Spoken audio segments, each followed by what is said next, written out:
বিজেপির গ্রাম পঞ্চায়েত প্রধানের বাড়ির সামনে বিজেপি প্রার্থীর সমর্থনে লাগানো পোস্টারে প্রার্থী সহ বিজেপি নেতাদের চোখে আগুন ধরিয়ে ছবি বিকৃতি করার অভিযোগে চাঞ্চল্য ইটাহারে। মঙ্গলবার সকালে ইটাহার বিধানসভার পতিরাজপুর অঞ্চলের শ্রীধরপুর বুথের তালটুঙ্গি মোড়ে এই ঘটনার সামনে এসেছে। বিজেপির অভিযোগ, তৃণমূল আশ্রিত দুষ্কৃতীরা এই ঘটনা ঘটিয়েছেন। খবর পেয়ে ঘটনাস্থলে যায় ইটাহার বিধানসভার বিজেপি নেতা গোকুল চন্দ্র মণ্ডল, নারায়ণ চন্দ্র রায়, জয়দেব বর্মন, দীপক বর্মন সহ অন্যান্যরা। বিজেপির অভিযোগ, বিজেপি প্রার্থী সবিতা বর্মনের সমর্থনে তালটুঙ্গি গ্রামে বিজেপির নির্বাচনী পোস্টার লাগানো ছিল, কিন্তু তৃণমূলের দুষ্কৃতীরা সেই পোস্টারে থাকা প্রধানমন্ত্রী, বিজেপির সর্বভারতীয় সভাপতি নিতিন নবীন, রাজ্য সভাপতি ও রাজ্যের বিরোধী দলনেতা সহ বিজেপি প্রার্থীর ছবিতে চোখে আগুন দিয়ে পুড়িয়ে দিয়ে বিকৃত করেছে। ফলে এই ঘটনার সঙ্গে জড়িতদের চিহ্নিত করে উপযুক্ত শাস্তির দাবি জানিয়েছেন বিজেপি। বিজেপির পক্ষ থেকে থানায় অভিযোগ জানানো হবে বলে জানা গিয়েছে, তবে তৃণমূল বিজেপির তোলা অভিযোগ অস্বীকার করেছে।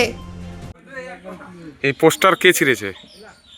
দাদা, আপনারা জানেন 2026-এর বিধানসভা নির্বাচন চলছে।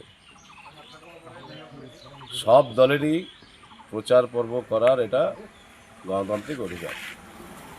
সেই হিসেবে ভারতীয় জনতা পার্টিরও একটি ফ্লেক্স আমাদের এই তালটুঙ্গি মোড়ে, আমাদের যে পতিরাজপুর গ্রাম পঞ্চায়েত, সেই পঞ্চায়েতের প্রধানের বুথে অর্থাৎ প্রধানের বাড়ির সামনে এই ফ্লেক্সটি লাগানো ছিল।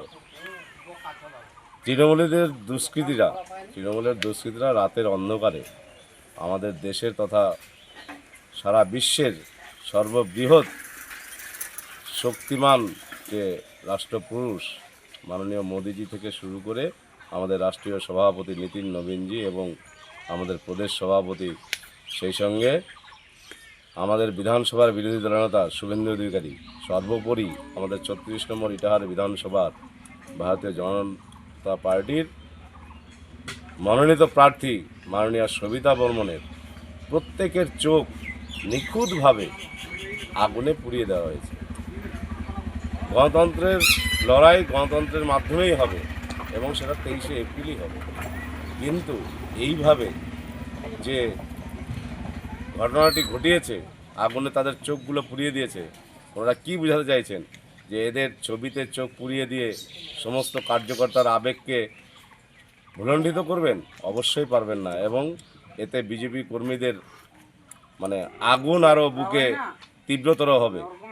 যাই হোক, এর প্রতিবাদে আমরা যতদূর যেতে হয় এবং যারা অপরাধী তাদের গ্রেপ্তারের দাবি জানাচ্ছি। এটা কি মনে করছেন শাসকরা করেছে? অবশ্যই শাসক দলের নেতারা ভয় পেয়েছে যে তাদের চেয়ার থাকছে না, যার জন্য বারবার বিজেপি কর্মীদের ওপর এবং বিজেপির যত ফ্লেক্স পোস্টার যা আছে সেগুলোর ওপরে রাতের অন্ধকারে তাদেরকে ধ্বংস করার যে চক্রান্ত, এই চক্রান্ত আমাদের বিজেপি কর্মীরা প্রতিহত করবে। এবং ইটাহার বিধানসভার জনগণ আগামী 23শে এপ্রিল যে নির্বাচন আছে, সেই নির্বাচনে বিজেপিকে ভোট দিয়ে তার যথাযথ উপযুক্ত জবাব দেবে। ইটাহার থেকে দিবাকর মজুমদারের রিপোর্ট, কুলিক নিউজ।